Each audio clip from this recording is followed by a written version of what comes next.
Queridos, eu quero ministrar a palavra de Deus ao nosso coração nessa noite. Gostaria de convidar você a se colocar em pé nessa hora. Nós vamos ler a palavra de Deus. Que bom que você está aqui. Um domingo de Páscoa muito abençoado, graças a Deus. O Senhor está vivo dentro de nós. Aleluia. Isso é motivo de glorificar a Deus. Aleluia, que privilégio. Queridos, eu quero ministrar um texto da palavra de Deus. É uma parábola contada pelo Senhor Jesus. Está lá no Evangelho de Mateus, capítulo 25.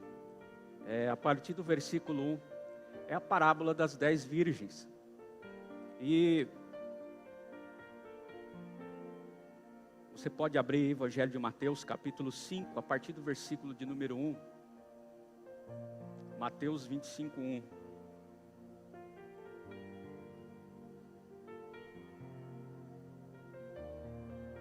Jesus sempre contava uma parábola. E por que ele fazia isso? Porque ele queria separar os que gostavam de uma historinha daqueles que gostavam de se aprofundar naquilo que estava sendo falado. Esse era o objetivo de Jesus. Por isso ele contava as parábolas, para que nós pudéssemos, para que pessoas pudessem se aprofundar naquela palavra que estava sendo ministrada, naquela parábola. Obrigado pela água. Diz assim: então o reino dos céus será semelhante a 10 virgens que, pegando as suas lamparinas, saíram a encontrar-se com o noivo. 5 delas eram imprudentes e 5 prudentes. As imprudentes, ao pegar suas lamparinas, não levaram óleo consigo. Mas as prudentes, além das lamparinas, levaram óleo nas vasilhas. E como o noivo estava demorando, todas ficaram sonolentas e adormeceram. Mas à meia-noite ouviu-se um grito: eis o noivo, saiam ao encontro dele. Então todas aquelas virgens se levantaram e prepararam as suas lamparinas. E as imprudentes disseram às prudentes: deem a nós um pouco de óleo que vocês trouxeram, porque as nossas lamparinas estão se apagando. Mas as prudentes responderam: não, porque então vai faltar tanto para nós como para vocês. Vão aos que vendem e comprem óleo para vocês. E saindo elas para comprar, chegou o noivo. E as que estavam preparadas entraram com ele para a festa do casamento. E fechou-se a porta. Mais tarde chegaram as virgens imprudentes, dizendo: Senhor, Senhor, abra a porta para nós. Mas o noivo respondeu: em verdade lhes digo que não as conheço. Portanto, vigiem, porque vocês não sabem o dia nem a hora. Aleluia. Somente até aí, amém? Pode se assentar. Então, como eu disse a você, Jesus sempre contava uma parábola para saber diferenciar, separar os que gostavam de historinha e os que gostavam de se aprofundar nela. E essa parábola é sobre um período que nós estamos vivendo agora como igreja do Senhor aqui na terra. E no começo, no livro de Gênesis, lá no capítulo 1, os irmãos são bons, assíduos leitores da palavra de Deus. Em Gênesis, no capítulo 1, fazendo apenas uma recapitulação aqui, para que você possa entender a cronologia, a criação de tudo. Deus cria todas as coisas. Em Gênesis, no capítulo 1, você vai ler sobre a criação. E em Gênesis, no capítulo 3, você vai observar a queda do homem. O pecado entra, as consequências vêm.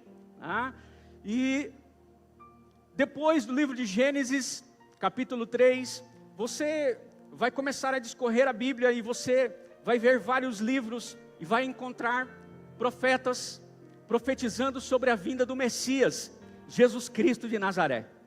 Você vai ver muitas coisas acontecendo no meio das pessoas, no meio do povo, mas você sempre vai ver uma mensagem: olha, o Messias, o Salvador vai vir. Ele vai vir, Ele vai vir, Jesus virá, Ele vai nascer, a grande estrela da manhã estará vindo. E aí, a gente vê logo à frente nos evangelhos, ali a partir de Mateus, nós vemos ali no evangelho, que os evangelhos vêm ali mostrando Jesus, a vinda de Cristo. Ali, por exemplo, João Batista, primo de Jesus, ali pregando como precursor, anunciando a vinda dele, né? Anunciando o reino dos céus está próximo, anunciando a mensagem ao povo, aquele lugar, né? E então, um belo dia, o Senhor Jesus vem, né? Nasce, cresce, passa por todo o processo, como criança, como adolescente, como jovem, né? E ele chega para buscar e salvar o que está perdido, porque a Bíblia diz que a missão do Senhor Jesus aqui na terra é que Ele veio buscar e salvar o que está perdido. Essa é a missão de Jesus. Ele veio com essa missão, a única específica, né? Então Jesus chega para salvar os perdidos, e aí os discípulos, Ele vai chamando cada um dos discípulos, e cada um dos discípulos vai atendendo o chamado, vai seguindo o mestre. E aí Jesus começa a treiná-los, começa a discipulá-los, começa a cuidar deles, tá? Então os discípulos começam esse maravilhoso treinamento.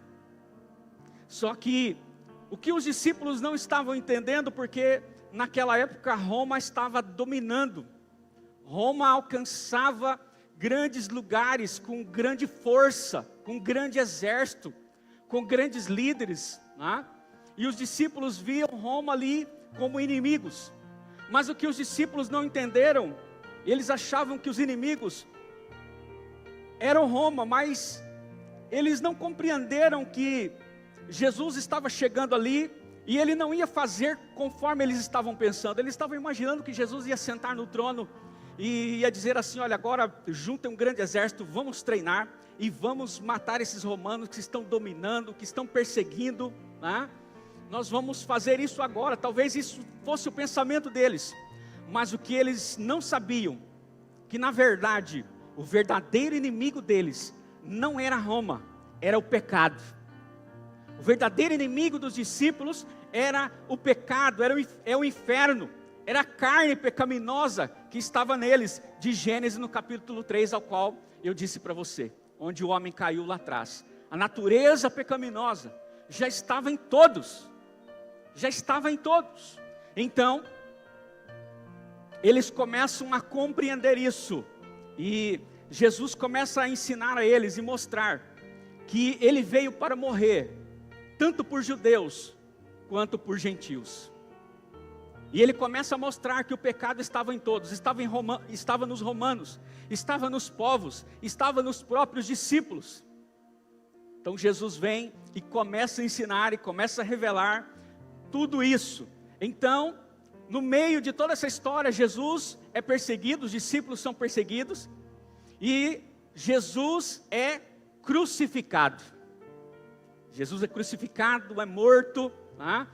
Mas Ele ressuscitou, aleluia. Jesus ressuscitou e está vivo, Ele venceu a morte. Por isso você está hoje comemorando a Páscoa, amém? Você está lembrando desse sacrifício que foi feito na cruz do Calvário, mas especialmente um dia ao qual o Senhor ressuscitou. A mensagem está viva. A Páscoa é Jesus dentro do homem, salvando ele da eternidade, do pecado e do inferno. Isso é a Páscoa. Isso é a Páscoa. Então, nós vemos que Ele vem e Jesus começa a aparecer a vários irmãos. Inclusive Ele começa a conversar com alguns e eles não o reconhecem. E eles vão papeando, vão conversando por longos quilômetros e eles não reconhecem. E Jesus aparece para vários irmãos, e um dia Ele aparece para os discípulos que estavam trancados em uma sala com medo. E Ele aparece, e Ele mostra as mãos e os lados e diz para eles: paz seja com vocês. O mestre aparece ali para os discípulos, e começa a conversar com eles, e então estabelece a grande comissão, e libera os discípulos para irem a todas as nações, anunciarem a palavra dele, a batizarem pessoas, a ensinar a palavra dele.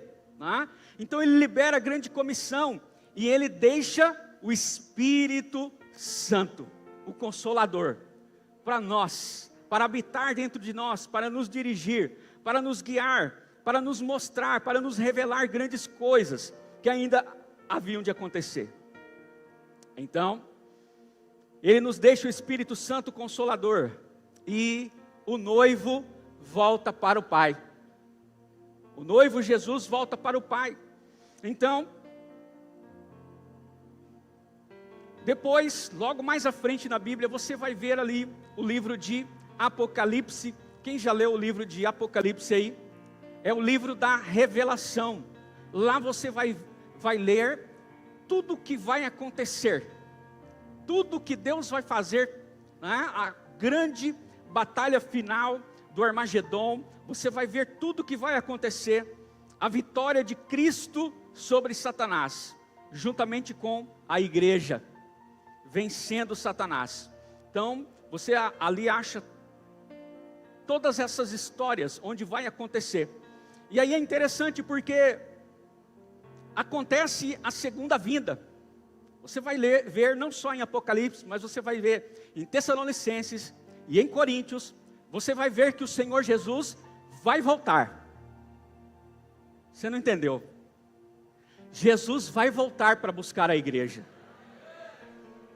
Nós estamos vivendo entre o período da primeira e da segunda vinda. Nós estamos vivendo esse período. E ele vai voltar. Vai acontecer. Ele vai vir buscar a sua igreja. Então nós estamos vivendo esse período. E aí depois de vir, de morrer, de escolher nos salvar, de ressuscitar, de estar vivo dentro de nós, de cada um que entregou a sua vida para Ele, Ele volta para o Pai. E agora, eu e você, estamos aguardando o dia do casamento, o dia das bodas do Cordeiro, aleluia. Nós estamos aguardando esse dia. E quando eu digo para você que Cristo vai voltar, é uma grande verdade. Além de estar escrito na palavra, o Senhor sempre nos relembra, o Senhor sempre nos mostra em visão, em sonho.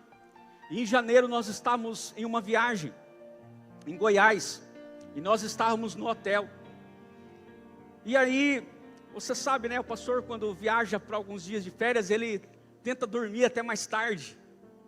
E aí minha esposa e minha filha estavam dormindo, e eu disse assim, amanhã eu vou acordar mais tarde, vou acordar umas 10 horas da manhã, porque afinal de contas eu acordo para ir para a oração da madrugada, estou sempre orando da madrugada, e eu vou descansar um pouco, mas quando dá 4h30, 4:45, o reloginho biológico já levanta a gente. E ali naquele dia eu me levantei, e fui ler a palavra, e fui orar. E quando sentei no sofá ali do hotel, ali no nosso quarto, Maria Luísa e Cícero estavam dormindo. Então, tive uma visão, e a visão era o seguinte: era uma casa muito linda, muito bonita, e eu abri a porta daquela casa, e quando eu entrava, tinha muitos pastores dentro daquela casa, muitos pastores, os pastores mais antigos aqui da convenção.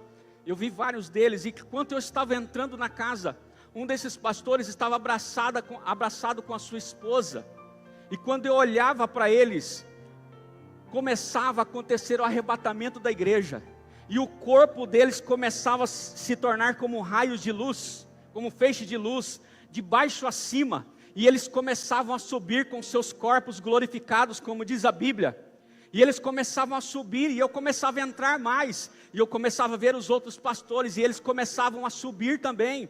E aí eu olhei para os meus pés, e eles começaram a se transformar como corpo de luz, e foi indo, e de repente eu estava indo nos ares para encontrar com o Senhor. Mas quando eu olhei para baixo, eu vi uma multidão de centenas de milhares de corpos glorificados voando nos céus, ao encontro do Senhor nos ares. E aí a visão acabava, e aí eu me via já aqui na igreja, contando para o pastor Domingos, para a pastora Sônia, aquilo que estava acontecendo. e eu via vários rostos novos, como se eu estivesse nesse lugar. Eu via vários rostos de pessoas novas, e os irmãos da igreja, e eu estava contando para eles, e a voz dizia para mim assim: diga para eles, vai acontecer. Vai acontecer. Então por isso eu quero trazer essa palavra para você, por isso estou contando isso para os irmãos da igreja, já contei para os jovens, já contei para várias pessoas, e quero contar isso para você hoje. Mas a pergunta é: pastor, nesse intervalo entre a primeira e a segunda vida, o que é que nós devemos estar fazendo nesse período, até que Jesus volte? Por isso eu coloquei o tema dessa mensagem: o que fazer antes de Jesus voltar?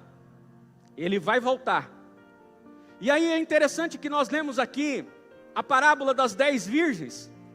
As 10 virgens está simbolizando aqui sobre os que estão na igreja, aqueles que conhecem o noivo, aqueles que creem na mensagem Maranata, ora vem Senhor Jesus. É aqueles que estão desejando a vinda do Senhor, porque a palavra de Deus diz que nós temos que amar a vinda do Senhor, nós temos que desejar a vinda dEle. Eles sabem que o noivo vai vir. Então essas 10 virgens não são pessoas, são 5 que não são 5 que não creem e 5 que creem, não, são 5 que estão ali, e eles sabem, creem nessa mensagem, já ouviram, seus avós já falaram, seus tios já falaram, eles já leram na Bíblia, eles já ouviram várias mensagens sobre o tema, e eles sabem que o Senhor vai vir buscá-los, eles sabem que Jesus vai vir buscar a igreja. Então, eu fui pesquisar sobre o número 5 na Bíblia. 5 na Bíblia significa definição. Ou seja, você precisa definir. O texto diz que 5 eram prudentes e 5 eram imprudentes. E aí, para aprofundar um pouco mais na parábola, o texto revela as 5 imprudentes como tolas, como loucas, de acordo com algumas versões. Então nós temos que vigiar, sabe por quê? Porque nós temos que enquadrar em um desses grupos, ou das 5 loucas, ou das 5 prudentes, que estão amando, que estão queimando na vinda do Senhor. E aí qual é essa diferença então, pastor? Primeiro, anota aí você que está anotando, nós estamos vivendo o estilo de vida do fim dos tempos, e o estilo de vida dos fim dos tempos não é sobre intensidade somente, não é sobre intensidade somente, não é sobre só estar intenso com Jesus, mas é sobre uma constante intensidade. Diga comigo, constante intensidade.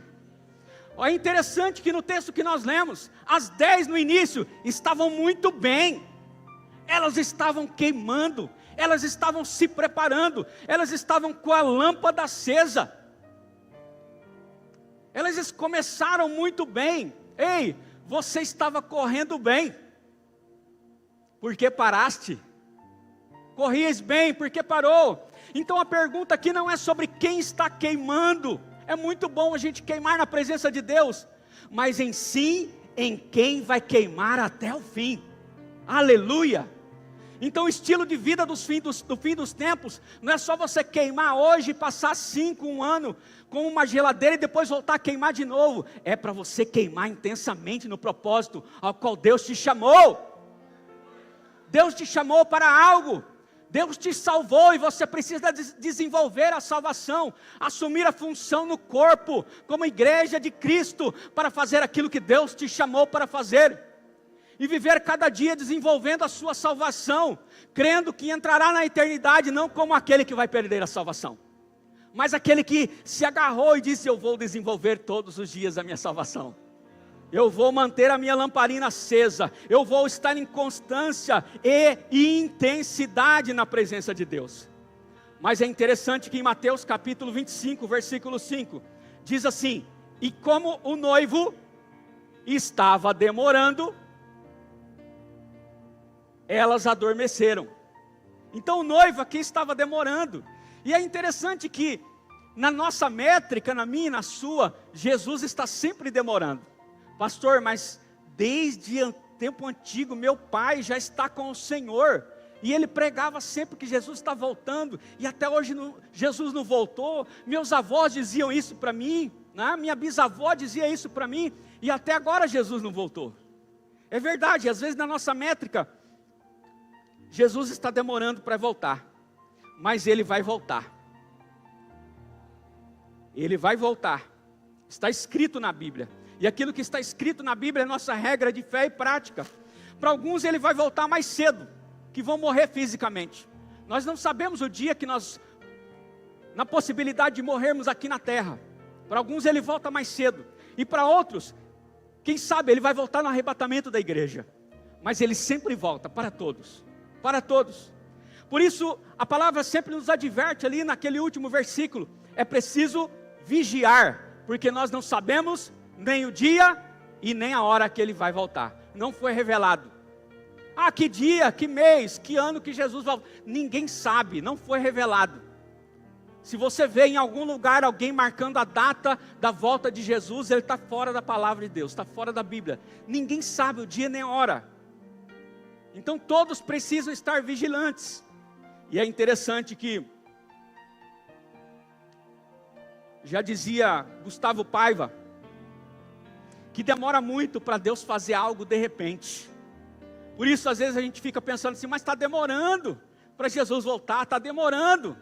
Mas de repente pode ser o dia. Sabe, eu fiquei pensando, o resultado dessa pregação que eu estou fazendo aqui hoje, eu só vou saber daqui 20 anos. Porque tem coisas que demoram para acontecer. Tem coisas que demoram para acontecer na nossa vida. João Batista, 30 anos no deserto, pregando e dizendo, olha, o reino de Deus está próximo, o reino de Deus está próximo. Mas para um ministério de meses, quando revelado ali, quando começa aquela perseguição. Jesus, 30 anos ali, mas teve 3 anos de ministério intenso, revelado, onde todos puderam ver aquilo que realmente iria acontecer. Então às vezes parece que está demorando, mas é de repente que vai acontecer. Então a questão não é sobre intensidade, e sim sobre uma constante intensidade. E a pergunta é, para você e eu avaliarmos, quem é que vai queimar até o fim? Quem é que vai queimar até o último dia? Ei, você orava no começo, e por que parou de orar? Se você começa a orar, quando você entrega a vida para Jesus, você precisa orar sem cessar, diz a Bíblia. Todos os dias nós devemos orar, mas por que você abandonou a vida de oração? Por que você não está orando mais? Por que parou aquela paixão de orar, de clamar? Porque a questão não é só queimar intensamente, mas é queimar todos os dias intensamente. É orar todos os dias. Você lia a Bíblia no início, e aí parou de ler, diminuiu a frequência, ou talvez não lê quase nada mais, jejuava muito bem no início, na sua juventude, e aí de repente você parou de jejuar, e não está jejuando mais, amava liderar, e por um motivo ou outro, você parou de liderar. Então a questão não é como você começa, mas é um constante começo, início, meio e fim, queimando na presença de Deus. Porque onde você parou, você estava correndo bem, porque paraste. Um dia você acreditava que Deus podia fazer coisas grandes através da sua vida, agora você não acredita mais. Ei, é tempo de renovo, é tempo de renovação. Jesus vai voltar para te buscar, Jesus vai voltar para buscar a igreja, mas Ele não voltou ainda dá tempo. Ainda dá tempo de você renovar essa paixão pelas almas. Você era apaixonado, você dizia, olha, eu vou ajudar o pastor, eu vou ajudar as pessoas a ganhar alma para Jesus. Mas aí você começou a dar atenção para tantas outras coisas, e a paixão pelas almas, você não consegue mais nem obedecer o Espírito Santo, dizendo, prega para esse aí, você passa e não prega.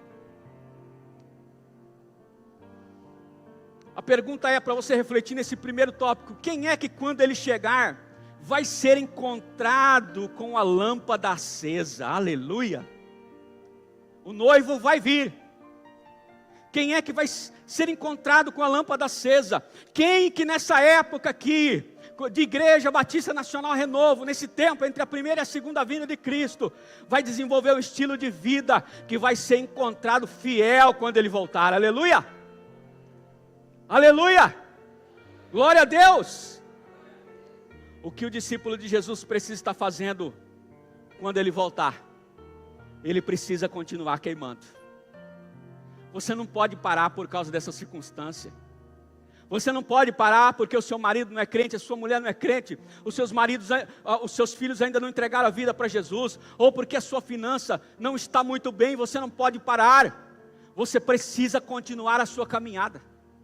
Você precisa voltar ao primeiro amor. Você precisa voltar ao início de tudo e não parar de queimar todos os dias. Ei, querido, eu tive muitos dias para parar de queimar, para parar de ler a Bíblia, para parar de orar, para parar de fazer um monte de coisa.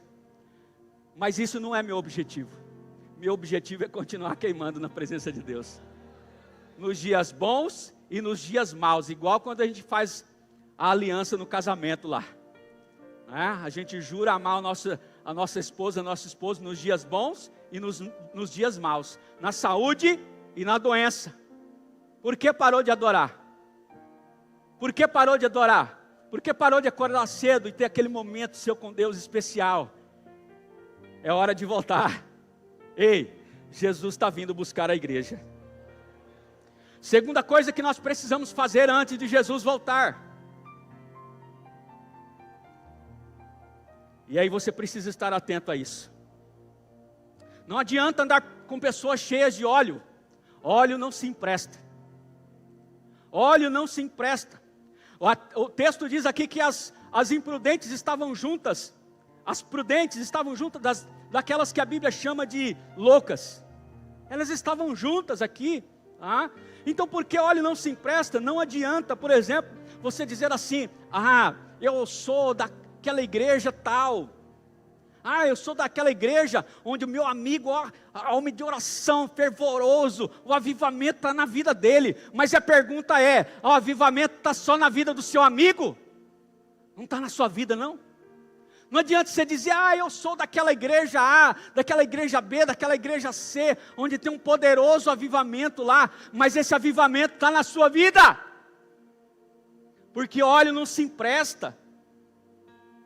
Você leu aqui no texto, óleo não tem como emprestar. O óleo é individual, a busca da presença de Deus é individual para cada um de nós aqui. Então eu quero dizer algo para você: esteja perto de pessoas que queimam, mas não é o suficiente. Não é o suficiente, porque óleo é individual. Você tem que acumular o seu. Você tem que ter experiência de oração. Você que tem que vir na vigília e buscar até as 5 horas da manhã. Você que tem que ler a palavra com paixão, com amor. Você que tem que ir para a evangelização. Não adianta olhar para o outro. É você que tem que queimar. É você que tem que queimar. Aleluia. É interessante que as 10 virgens tinham candeias. Diga comigo assim: as 10 virgens tinham candeias. O que significa candeias, pastor, na Bíblia? Significa que elas tinham a estrutura para queimar. A candeia era o lugar onde era estruturado para colocar ali, queimar tudo que precisasse queimar. E sabe, você tem uma mega estrutura que Jesus deixou. Jesus deixou você, a própria igreja. Jesus deixou a nós. Olha só esse prédio que você tem aqui para queimar. Você tem pastores chamados segundo o coração de Deus, que nos apacentam com sabedoria, com inteligência. Você tem curso de todo tipo aqui na escola bíblica. Domingo de manhã, às 8h30, vai começar uma classe de casados domingo de manhã. Você tem a candeia para você queimar e colocar o seu casamento nesse curso do casados que vai começar domingo de manhã, e o seu casamento ser uma bênção, e talvez esteja apagando, mas vai começar a queimar. Aleluia. Aproveite que Jesus não voltou ainda.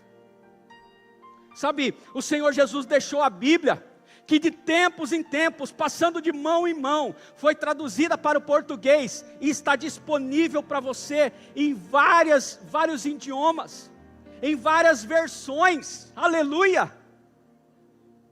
Tem de todo tipo, tem Bíblia do obreiro, Bíblia da mulher, Bíblia da criança, Bíblia de todo tipo. Para não ter desculpa para você não ler a Bíblia. Tem toda a estrutura para você queimar. Nós temos vigílias, nós temos louvores. Olha só que maravilha, gravando louvores, né? Os irmãos gravando louvores, que coisa muito abençoada. Nós temos os ministérios para você queimar. Em qual ministério você está queimando? Em qual ministério você está queimando? Aonde você está queimando, meu irmão? Eu vou gastar minha vida inteira no ministério ao qual for preciso para queimar. Eu fico muito feliz quando eu vejo alguém queimando. Eu vi os jovens na sexta-feira, servindo aqui junto com a Fernanda na sexta-feira, não chega mais. E eu disse, meu Deus, que obra maravilhosa.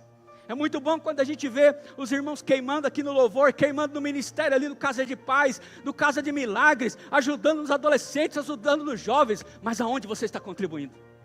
Pastor, eu estou muito de idade, eu já não posso servir para mais nada. Ei, eu conheço um missionário que entregou a vida para Jesus aos 80 anos de idade, e está viajando o mundo até agora.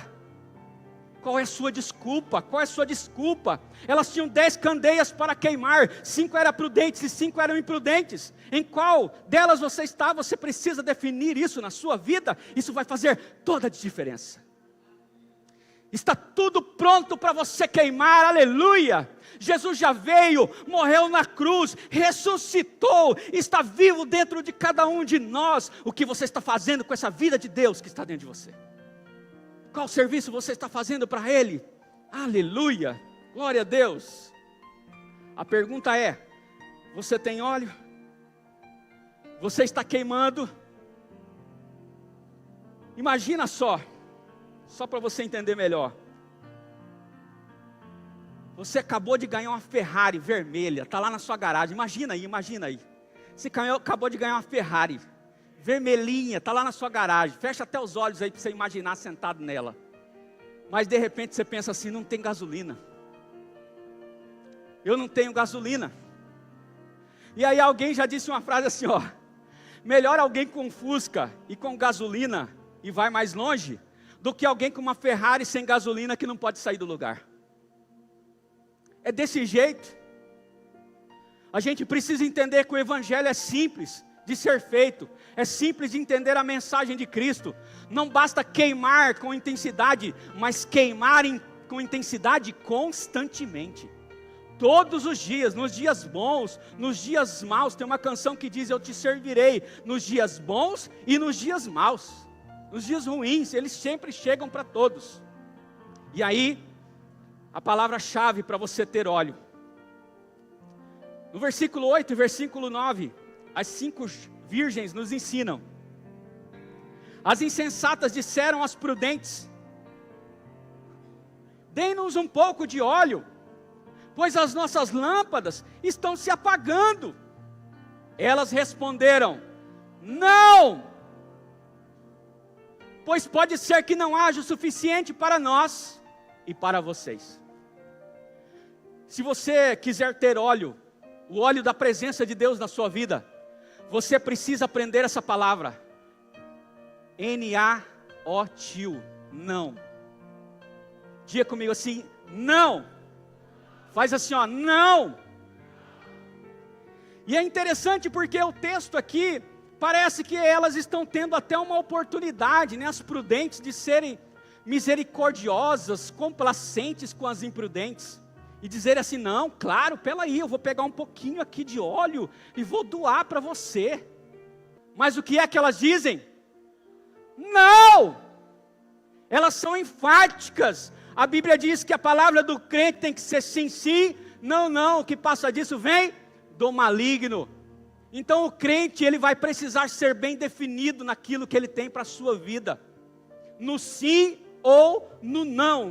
Se você quiser ver uma pessoa altamente espiritual, ela tem sempre um sim, sempre um não na vida dela. Ela está sempre definida naquilo que ela faz. Pode olhar para isso, é sabedoria da palavra de Deus. Então, as prudentes responderam não. Por exemplo, no dia do seu casamento, no dia do meu casamento, vou usar meu exemplo. Estávamos lá no clube, o pastor Domingos estava lá fazendo o nosso casamento, meu e da pastora Cícera, e ele perguntou para mim, Fabiano, você aceita a Cícera como sua legítima esposa para lhe amar, lhe respeitar até o último dia da sua vida, até que a morte os separe? E o que eu disse para ele? Sim!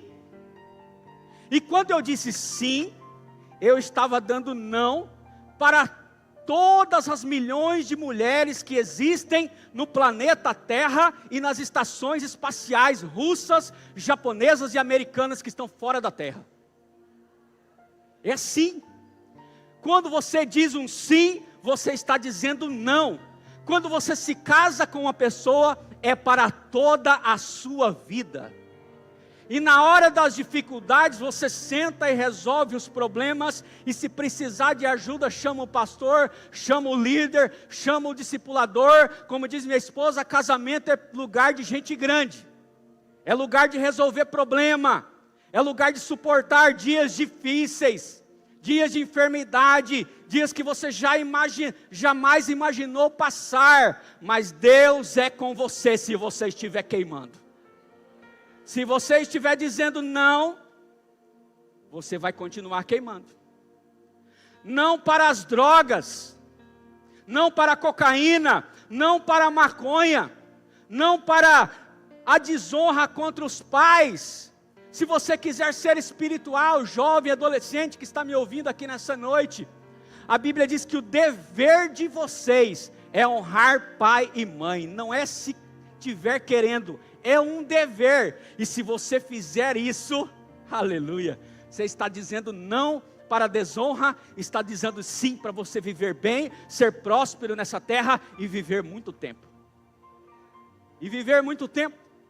Não para as drogas, não para a prostituição, não para as cantadas da vida. Talvez num trabalho, tentando seduzir você para ir fora do casamento. Diga não!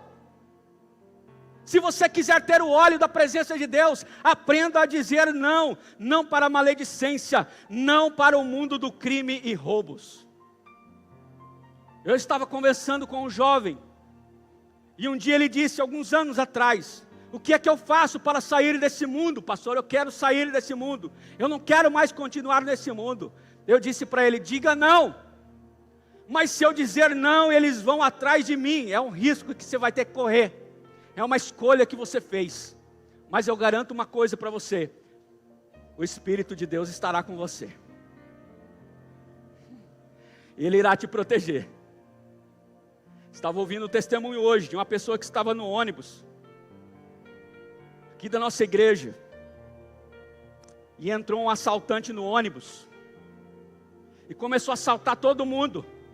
E ela estava perto da roleta, e ele saltou na roleta, levou todo mundo e não levou nada dela. Ele nem viu ela. Ele nem viu ela. É assim que Deus faz. Mas a gente precisa aprender a dizer não para muitas coisas desse mundo. Não para a mentira, não para a timidez, que muitas vezes impede você de levar ao seu propósito. Muitas vezes você está tímido. Muitas vezes alguém quer te dar uma oportunidade para você fazer A, B ou C, e você diz: não, eu não posso, eu não sei falar, eu não sei andar, eu não sei escrever, eu não sei servir, eu não sei estar na recepção, eu não sei cuidar de nada, eu não sei ligar um ventilador, eu não sei tocar uma bateria, eu não sei tocar teclado, eu não sei tocar nada. Ei, irmão, para com isso. É preciso dizer não para a timidez, e dizer: não, é agora, desse ano 2024 em diante, eu vou assumir aquilo que Deus me chamou para fazer. Eu vou assumir aquilo que Deus me chamou para fazer. Talvez dizer um não para aqueles 895 episódios que apareceram na Netflix agora. E você está doido para assistir os 895 e maratonar todos eles, e esquecer de ler a Bíblia e de orar. Olha, você precisa aprender a proteger o lugar de acumular o óleo. Tem muita coisa tomando o lugar de acumular o óleo na vida das pessoas. E eu não estou dizendo para você parar de assistir Netflix. Eu assisto algumas coisas interessantes, mas eu não fico ali, eu não deixo aquilo tomar o tempo precioso do óleo, da presença de Deus na minha vida. Eu preciso gastar mais tempo com o Senhor do que com qualquer outras coisas dessa terra. Eu preciso gastar mais tempo com aquilo que vai me encher da presença do Espírito Santo, porque é tempo de renovação, é tempo de batismo com o Espírito Santo. E se você quiser ser cheio do Espírito Santo, você precisa orar mais, você precisa ler mais a Bíblia, você precisa estar mais apaixonado pela vida do Senhor, você precisa estar mais apaixonado por almas, por pessoas, você precisa estar mais apaixonado pelo seu devocional, aleluia! Ou não há mais tempo, o noivo está voltando. Aprenda a proteger o lugar de acumular o óleo. E aí pode ser que você será uma dessas virgens prudentes, que vai dizer, mas pastor, tudo isso eu estou fazendo, eu estou dizendo não, estou guardando a minha vida, estou separado para Deus, estou separada para Deus. Aí sabe o que o diabo vai tentar fazer? Eu não consegui fazer ele pecar, mas eu sei, tem um pecado que eu vou fazer ele se empurrar nesse pecado. Ele vai trabalhar para Deus, ele vai fazer tantas coisas para Deus, que ele vai esquecer do tempo dele com Deus. Toma cuidado com isso. Já pode te enganar e colocar tantas coisas para você fazer, e você já acorda fazendo elas, e não prioriza o seu tempo ali, de sentar na mesa, e começar a ler a Bíblia, e chorar, e Deus fala com você, e você fala com Deus. Cuidado para você não perder o tempo da sua oração da madrugada na sua casa, e você levantar correndo, e achar que você precisa tomar banho, e sair atrasado para ir para o trabalho. Ei, acorda mais cedo, começa a buscar a Jesus, porque Ele está vindo buscar a igreja. Muitas coisas se revelarão nesse último tempo, e você precisa estar atento, porque Deus tem projeto na sua vida neste lugar. Deus tem revelação para você, e aí Ele pode tentar te empurrar para fazer a obra de Deus, sem Deus, sem buscar a presença de Deus. Está ali fazendo, está tocando ali, está tocando, está cantando aqui, mas está vazio. Não fala para ninguém, não fala para Jesus, não conta para ninguém, a vida está muito ruim, não fala. Cuidado com isso.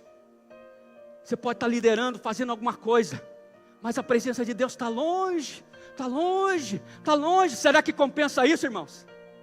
Não compensa, porque Ele morreu na cruz do Calvário, derramou o sangue dEle, para ficar dentro de nós, juntinho com a gente, aleluia. Ele faz questão de se fazer presente na nossa vida. Oh, glória a Deus. Então tome cuidado, porque isso aqui é óleo, versículo 10 ao 12 diz assim, saindo elas para comprar óleo, chegou quem? O noivo. As virgens que estavam preparadas entraram com ele para o banquete nupcial, e a porta foi fechada. Conhecer é diferente de ter informação.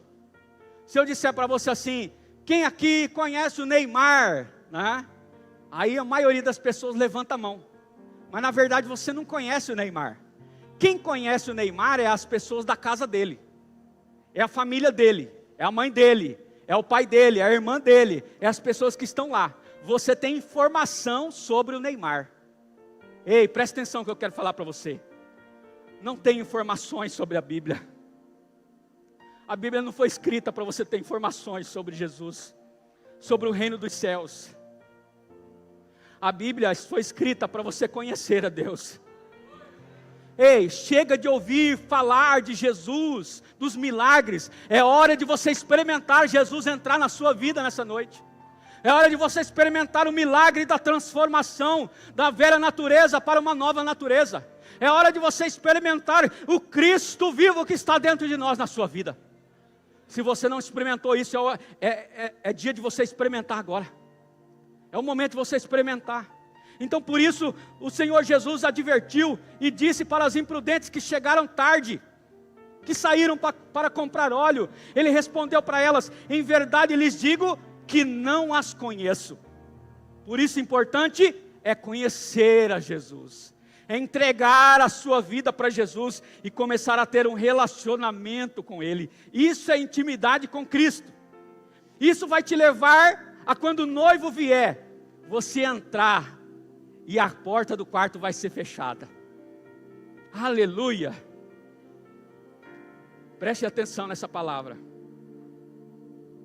As 5 imprudentes estavam pedindo óleo emprestado, mas as prudentes disseram não. As 5 prudentes tinham óleo para queimar na lamparina. Lembra da canção? Nós cantamos aqui direto a lamparina. Elas tinham óleo reserva. O que é isso, pastor? Elas tinham sempre um óleo reserva. O que significa isso? Significa que elas tinham presença de Deus para queimar diariamente, todos os dias. Então eu não posso ler a Bíblia porque eu vou pregar uma mensagem para você domingo à noite. Eu leio a Bíblia porque eu quero conhecer a Deus, porque eu quero me conhecer melhor, porque eu quero me aperfeiçoar. Eu preciso buscar o processo de santificação na minha vida. Sede santos porque eu sou santo. Então você precisa continuar essa busca de santificação na sua vida. Então eu não vou orar, de agora em diante eu vou orar. Não, você tem que orar sem cessar, em todo tempo, em todo momento. Orar em espírito, não pare de orar. Não, eu vou jejuar agora porque vai vir um congresso ali, e agora eu tenho que jejuar. Não, entra no projeto aqui, já jejua todo dia. Jejua na quinta, na sexta, no sábado, no domingo, na segunda, na terça. O quanto você puder. Mas jejue porque você ama a Deus, porque você conhece a Deus, porque você está queimando e você sabe que toda semente plantada vai ter colheita. Você sabe que cada jejum, cada oração, cada investimento seu no reino vai ter a colheita, e você faz isso porque você ama a Deus. Aleluia. O texto diz que as 10 dormiram, baixaram a guarda. Versículo 5 diz: o noivo demorou a chegar, e todas ficaram com sono e adormeceram. Mas à meia-noite, ouviu-se um grito: o noivo se aproxima, saiam ao encontro dele. Sabe quem era essa pessoa? É uma pessoa que ela não pode dormir, ela tinha que ficar acordada. Aquelas 10 podiam dormir, mas essa pessoa não podia dormir. E quem era essa pessoa, pastor? É o amigo do noivo. A missão dele é esperar, é ficar com os olhos arregalados, e quando ele aparecer, ele vai dizer: olha, o noivo se aproximam. E eu quero dizer algo para você nessa noite. Eu estou fazendo o papel do amigo do noivo, e eu estou dizendo para você, igreja do Senhor: ei, o noivo se aproxima. Jesus está voltando, Ele vai buscar a sua igreja, Ele vai buscar a sua igreja. Então eu quero dizer algo para você: se prepare enquanto é tempo, não deixe para comprar óleo quando o noivo estiver à porta. Faça isso hoje, faça isso agora. Na verdade era para você ter feito isso já ontem.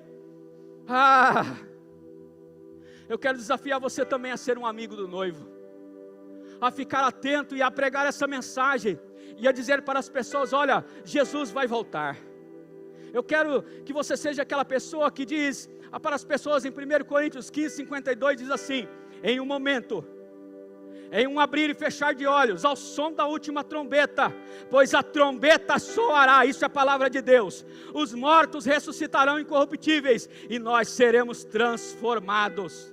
Pois é necessário que o que é corruptível, a nossa carne, o nosso corpo, se revista da incorruptibilidade, um corpo cheio de glória, do que é mortal, e se revista de imortalidade, e vamos nos encontrar com Ele nos ares. Diz 1 Tessalonicenses capítulo 4, versículo 17: seremos arrebatados